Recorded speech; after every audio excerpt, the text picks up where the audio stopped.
Assalamualaikum warahmatullahi wabarakatuh. Selamat datang di aksi nyata saya modul 1.4 Budaya Positif, yang mana oleh saya sendiri Tessa Mutiara T, CGP Angkatan 10, yang pendidikannya di Angkatan 11.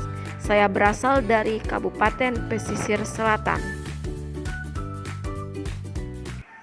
Salam hormat saya kepada Ibu Fasilitator, yaitu Ibu Ratna Wilis, dan Ibu Pengajar Praktek Ibu Fevia Rossi. Semoga ibu-ibu guru hebat ini selalu dalam lindungan Allah Subhanahu wa Ta'ala. Amin.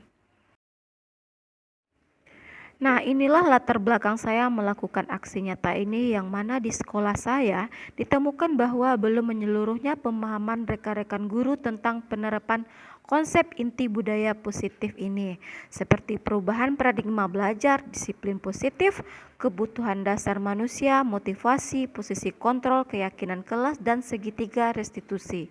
Maka saya melakukan aksi nyata ini, diharapkan seluruh konsep inti ini akan dipahami oleh guru.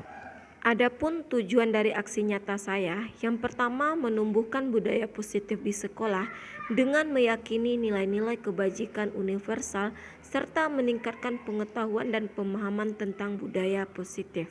Selanjutnya, tujuannya yaitu menciptakan siswa yang merdeka, belajar dan disiplin diri yang kuat, serta terbentuknya motivasi intrinsik pada siswa dengan pembuatan keyakinan kelas.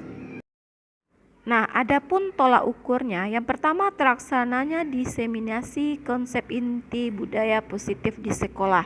Terbentuknya keyakinan kelas melalui kegiatan kesepakatan kelas yang dilaksanakan bersama wali kelas, guru, dan siswa.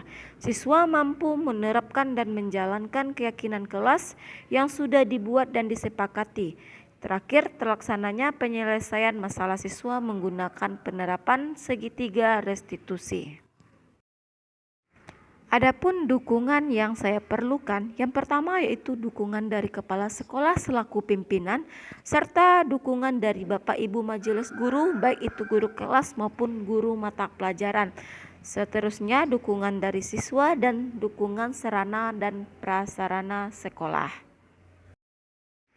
Baiklah, berikut ini adalah cuplikan video presentasi saya dalam berbagi praktik baik mengenai budaya positif ini di depan majelis guru. Di dalam video ini juga terdapat video saya dengan siswa saya melakukan kesepakatan kelas atau keyakinan kelas serta penyelesaian masalah siswa menggunakan segitiga restitusi. Baiklah, berikut videonya. Assalamualaikum warahmatullahi wabarakatuh.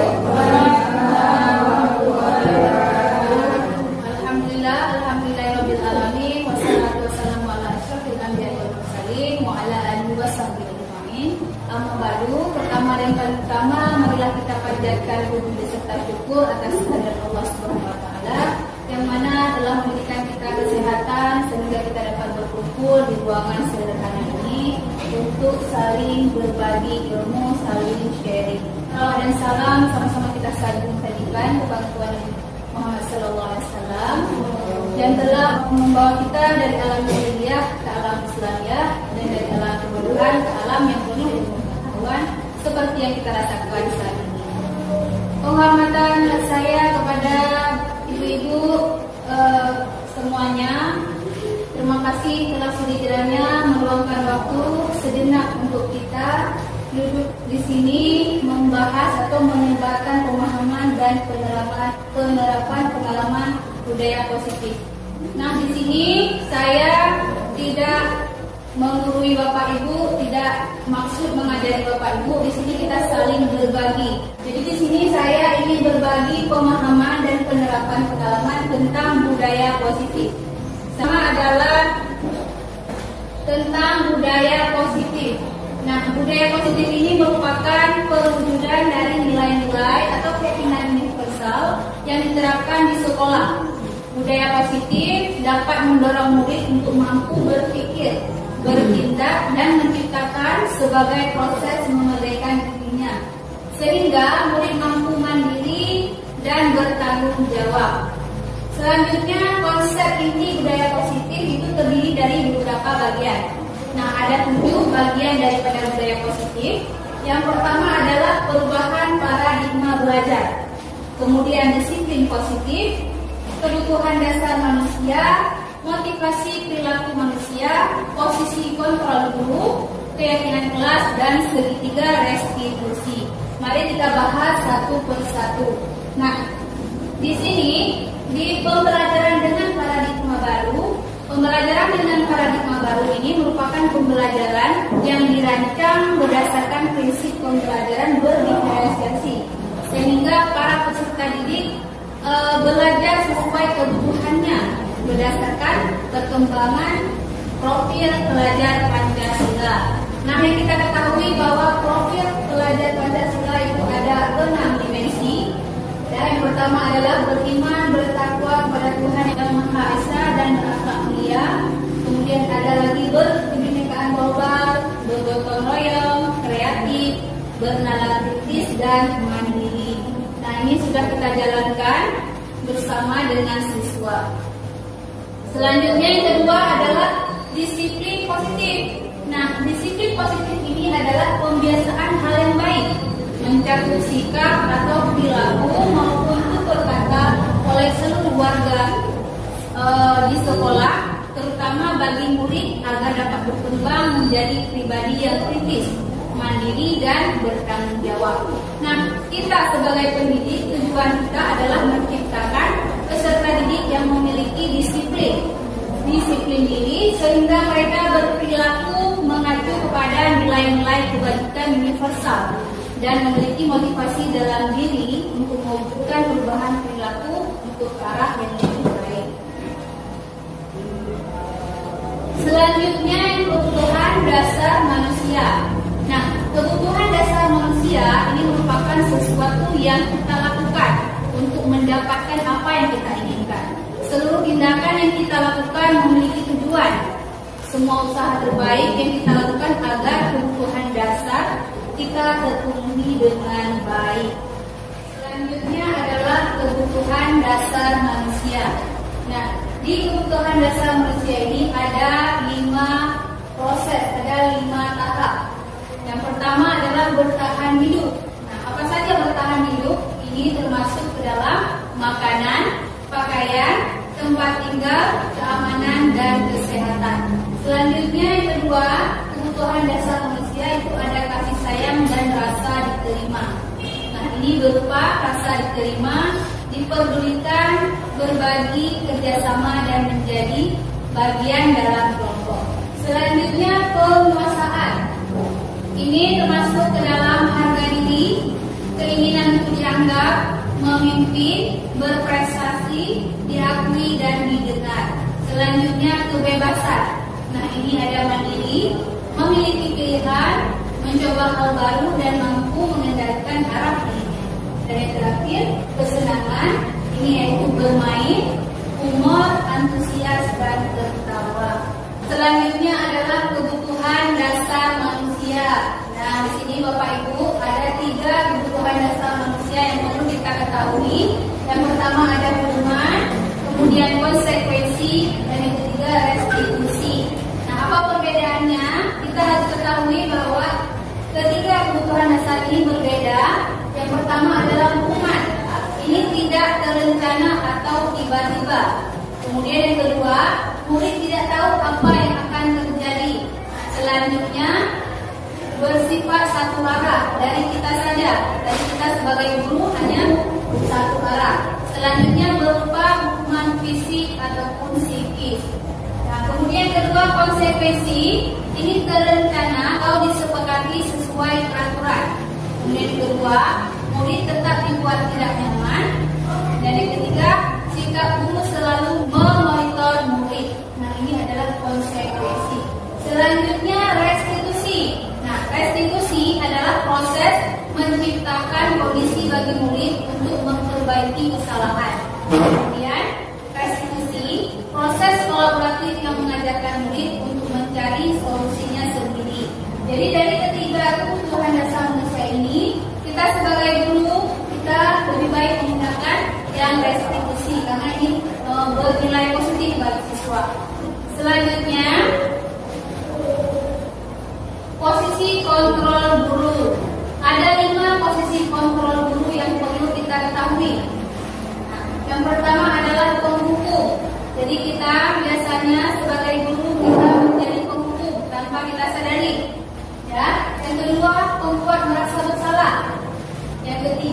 sebagai posisi kontrol guru sebagai teman, yang keempat pemantau, dan yang kelima adalah manajer. Nah, kita akan bahas satu persatu bagaimana maksud dan contohnya.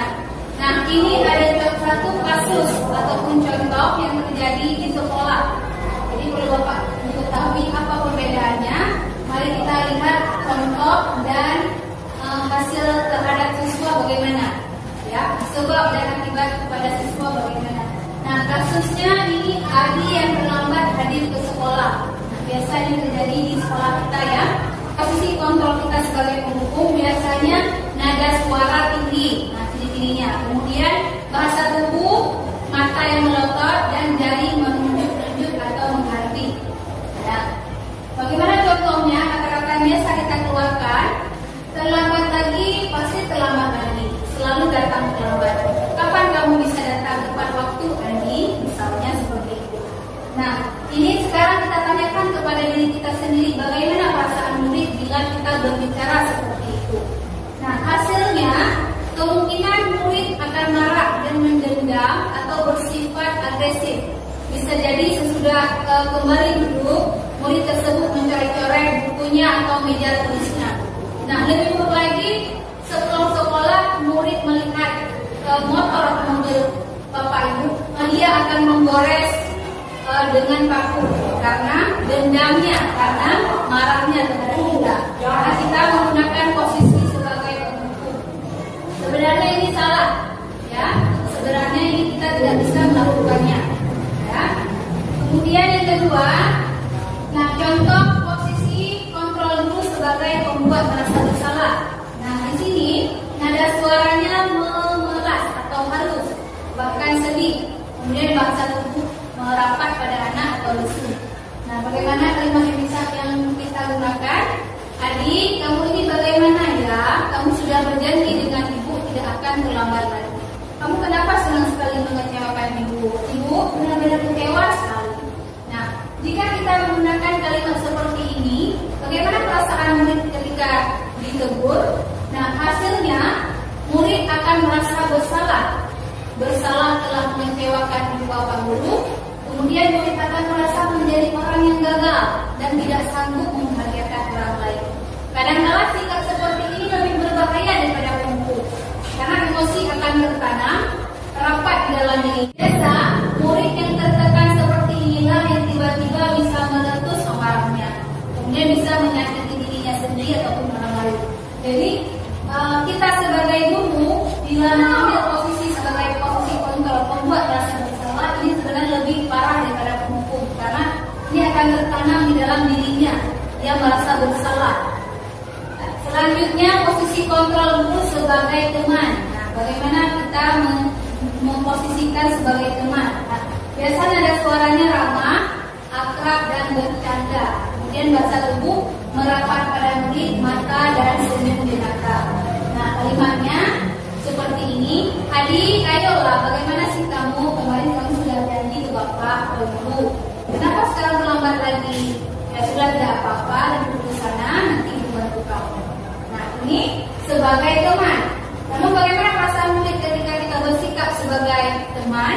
Hasilnya, murid akan merasa senang dan akrab dengan guru. Ini termasuk dampak yang positif. Hanya saja, di sisi negatifnya, murid akan tergantung pada guru tersebut. Bila ada masalah, dia akan merasa bisa mengendalikan guru tersebut untuk membantunya.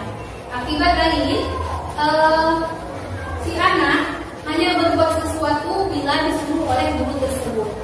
Dengan guru lain, dia tidak melakukannya. Nah, jadi ada nilai positif kita posisikan sebagai teman, namun negatifnya ya seperti ini. Jadi dia ketergantungan dengan kita, dengan guru lain dia tidak melakukannya. Selanjutnya posisi kontrol guru kita sebagai pemantau. Nah, bagaimana jika kita memposisikan diri sebagai pemantau? Nah, biasa pemantau ini nada suaranya datar, bahasa tubuh yang formal. Misalnya seperti ini, Adi, tahukah kamu jam berapa kita mulai? Tahu Pak, kamu terlambat 15 menit. Apakah kamu sudah tahu konsekuensi yang harus dilakukan bila terlambat? Paham Pak, saya harus tinggal di kelas dan mengerjakan ketertinggalan saya dengan mengerjakan tugas. Baik, sekarang kamu kerjakan tugas sampai selesai. Nah, ini kita sebagai pemantau hasilnya bagaimana terhadap siswa. Jadi posisi pemantau ini ada nilai positifnya, siswa memahami konsekuensi yang dia hadapi, yang dia lakukan. Namun di negatifnya siswa harus mengerjakan tugas tambahan. Terakhir posisi manajer. Nah, bagaimana kita memposisikan sebagai posisi manajer? Ini nada suaranya tulus, bahasa tubuh tidak kaku, mendekat ke murid. Nah, bagaimana contohnya? Adi, apakah kamu mengetahui jam berapa sekolah dimulai? Tahu, Pak, jam 7. Ya, jadi kamu terlambat. Kira-kira bagaimana kamu akan memperbaikinya?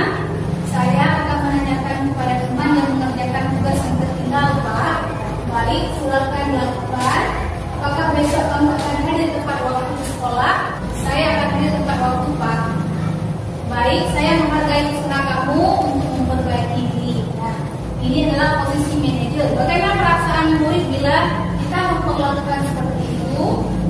Nah, pada posisi manajer, suara guru sebaiknya tulus, tidak perlu marah-marah, tidak perlu meninggikan suara, apalagi menunjuk jari ke murid. Kemudian tidak berkaca pinggang atau bersikap seolah-olah menyesal. Nah, fokus yang ada pada murid bukan untuk membahagiakan guru atau orang lain. Murid sudah mengetahui adanya suatu masalah. Bila guru mengambil posisi sebagai manajer, guru akan melihat apa konsekuensi atau peraturannya. Namun, pada posisi manajer, guru akan mengembalikan tanggung jalan keluar ataupun jalan permasalahannya. Nah, dari kelima posisi kontrol ini, kita sebagai guru lebih baik menggunakan posisi manajer, bukan posisi penghukum atau membuat merasa bersalah. Jadi posisi manajer lebih baik kita gunakan kepada siswa. Karena dengan kita menggunakan posisi manajer, siswa akan menyelesaikan masalahnya sendiri dan tanpa ada paksaan, tanpa ada dendam di hatinya. Nah, sekarang Bapak Ibu, saya kecewa sekali dengan kamu. Saya kira posisi apa ini?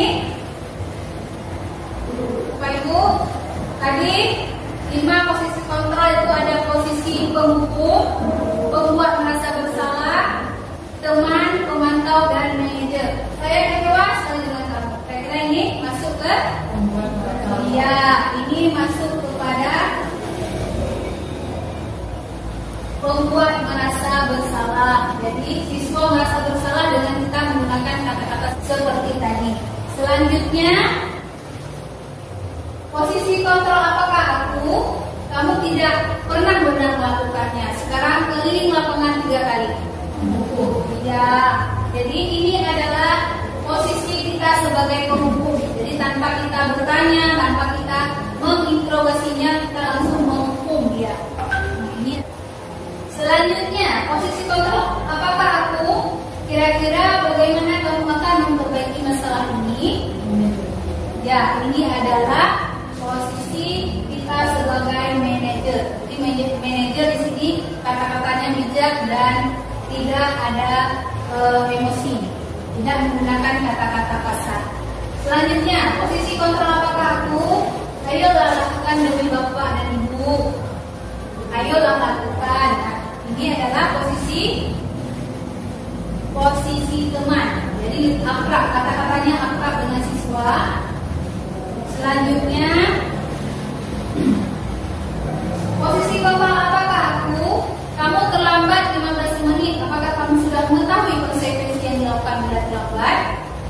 Nah, ini adalah posisi sebagai pemantau. Jadi memantau gerak-gerik siswa dengan kata-kata formal, ya, tanpa ada kata-kata emosi atau paksaan. Selanjutnya, kita akan membahas tentang keyakinan kelas. Nah, di keyakinan kelas ini termasuk ke dalam budaya positif yang kita bahas sebelumnya. Jadi keyakinan kelas ini merupakan kesepakatan kelas yang diyakini bersama guru dan murid dengan harapan dapat menimbulkan kedisiplinan murid. Nah, jadi keyakinan ini dibuat antara guru dan murid di kelas. Jadi siswa bisa mengeluarkan pendapatnya tentang kalimat-kalimat yang akan disampaikan, yang nantinya akan menjadi keyakinan kelas. Nah, ini ada satu contoh penerapan keyakinan kelas yang telah saya lakukan di kelas. Bapak Ibu bisa memperhatikan bagaimana cara saya membuat keyakinan kelas. Ini adalah contoh penerapan keyakinan kelas yang telah saya buat. Assalamualaikum warahmatullahi wabarakatuh.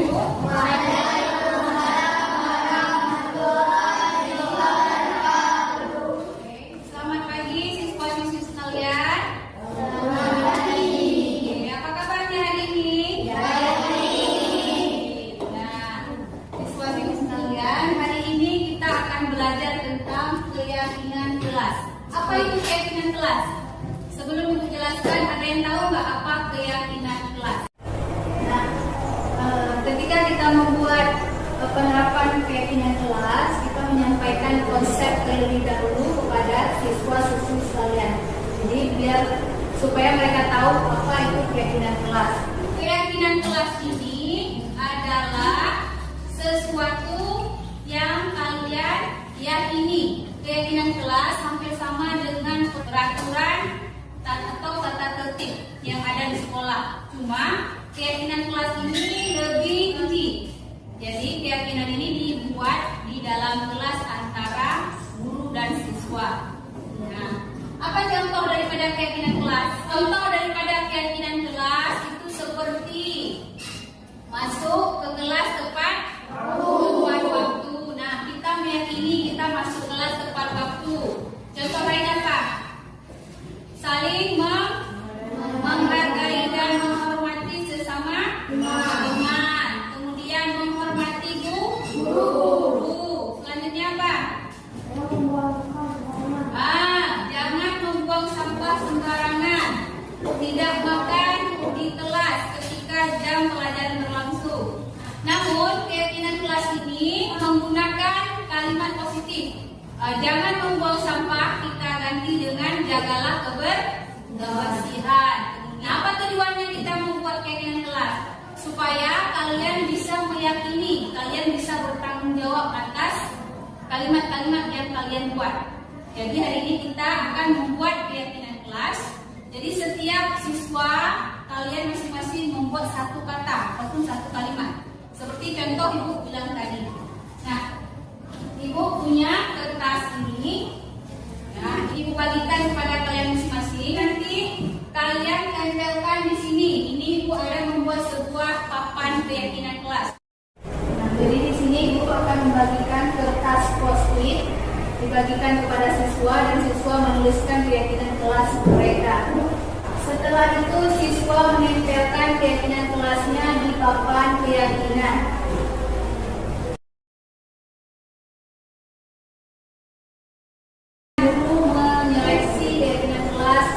Disepakati. Buat keyakinan kelas. Jadi ini banyak keyakinan kelas yang kalian buat. Nah, sekarang kita seleksi, kita pilih mana keyakinan kelas yang kita sepakati. Jadi ini banyak, mungkin ada di antara kita yang sama-sama. Jadi kita pilih salah satu. Nah, sekarang kita baca. Yang pertama ada saling menghormati. Oke, bertanggung jawab, masuk ke kelas tepat waktu. Saling menghormati teman, oke, jagalah kebersihan. Nah, ini tadi sudah jagalah kebersihan itu aja. Bertanya jika tidak paham dengan pelajaran, oke. Masuk kelas tepat waktu. Nah, tadi sudah masuk kelas tepat waktu. Yang saling bekerja sama seperti piket kelas. Nah, betul. Masuk tepat waktu, tadi sudah ya. Tidak menghargai teman, tidak. Piket datang lebih awal. Jujur, tadi sudah ada jujur, kita pindahin aja. Saling menghormati dan menyayangi seluruh teman. Oke, sudah ya tadi. Keluar masuk harus minta izin. Nah, betul. Nah, yang ini kita tidak pakai karena sama. Nah, sekarang kita sudah kesepakatan kelas yang sudah kita sepakati. Jadi Ibu ulang lagi dan dibacakan. Yang pertama adalah menghormati guru. Yang kedua bertanggung jawab. Kemudian saling menghormati teman. Jujur, bertanya jika tidak paham dengan pelajaran. Memperhatikan guru saat belajar. Masuk tepat waktu.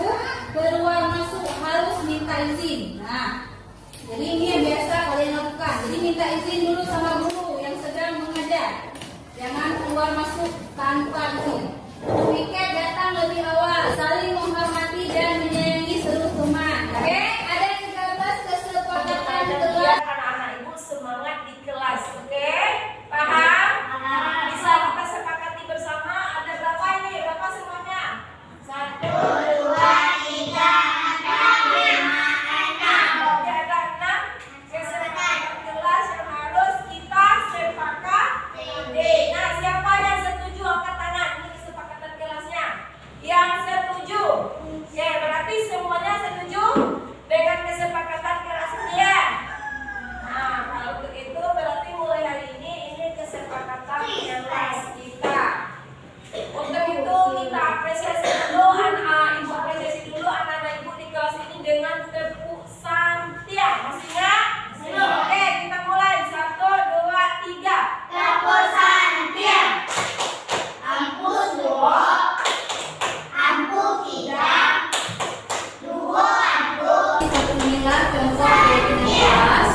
Baik, selanjutnya yang terakhir adalah segitiga restitusi. Nah, segitiga restitusi ini adalah sesuatu proses dialog yang dijalankan guru atau orang tua agar dapat menghasilkan murid yang mandiri dan bertanggung jawab. Segitiga restitusi membantu murid memiliki tujuan, disiplin positif, dan memperbaiki dirinya dari berbuat salah. Restitusi bukan untuk menembus kesalahan, namun untuk belajar dari kesalahan. Jadi ada 3 segitiga restitusi tahapannya. Yang pertama adalah menstabilkan identitas, kemudian validasi tindakan yang salah, dan mengajarkan keyakinan. Nah, selanjutnya kita akan melihat contoh penerapan segitiga restitusi di kelas. Kita membahas satu persatu maksud dari segitiga restitusi. Yang pertama adalah menstabilkan identitas. Nah, biasa kita sebagai guru menggunakan kata-kata seperti ini untuk menstabilkan identitas, yaitu berbuat salah itu manusiawi. Kemudian ada katanya lagi, tidak ada manusia yang sempurna. Kemudian Bapak Ibu juga pernah melakukan kesalahan seperti itu. Kemudian Bapak Ibu tidak tertarik mencari siapa yang salah, tapi Bapak Ibu di sini mencari solusi dari permasalahan ini. Kemudian kata-kata satu lagi, kamu berhak merasa begitu. Nah, ini adalah kata-kata menstabilkan identitas. Selanjutnya, validasi tindakan yang salah. Biasanya kata-kata yang akan kita gunakan seperti ini. Kamu pasti punya alasan mengapa melakukan hal itu. Kemudian yang kedua, padahal kamu bisa melakukan yang lebih buruk dari ini ya. Kemudian kamu patut bangga pada diri kamu sendiri karena kamu telah melindungi sesuatu yang penting buatmu. Nah, jadi ini adalah validasi tindakan yang salah. Selanjutnya, menanyakan keyakinan. Nah, di sini kata-katanya yaitu apa keyakinan kelas kita. Di yang lain selanjutnya adalah persiapan segitiga restitusi. Dia Bu, saya kesal Bu. Kenapa kesal? Dia selalu menyontek tugas saya Bu, sehingga saya kesal dan marah Bu. Ya, wajarlah kalau kamu marah. Jika ibu di posisi kamu, ibu juga akan berbuat hal yang sama. Iya Bu. Lalu apa yang kamu lakukan terhadap Aisyah? Saya marah-marah memaki-maki dia Bu, dan mendorong bangkunya Bu. Oh begitu. Pasti kamu melakukan itu ada alasannya kan? Iya Bu, karena Aisyah tidak mau belajar dengan hanya menyontek tugas saya Bu. Ya wajarlah kamu marah karena kamu tidak rela pekerjaan kamu diconteknya. Ibu menghargai tindakan kamu karena tidak melakukan hal yang lebih buruk seperti memukulnya. Kalau kamu memukulnya tadi tidak kan? Nah, sekarang coba kita pikirkan tindakan kamu sesuai tidak dengan kesepakatan kelas kita. Tidak Bu. Menurut kamu keyakinan kelas apa yang kamu langgar? Menghormati antara teman. Ya, menurut kamu saling menghormati antar teman itu penting nggak untuk kamu? Penting Bu. Baik, kalau menurut kamu penting, tindakan apa yang kamu lakukan kalau sedang marah? Saya harus sabar Bu, dan menahan emosi saya dan jika ada yang menyontek, saya akan melaporkan ke ibu.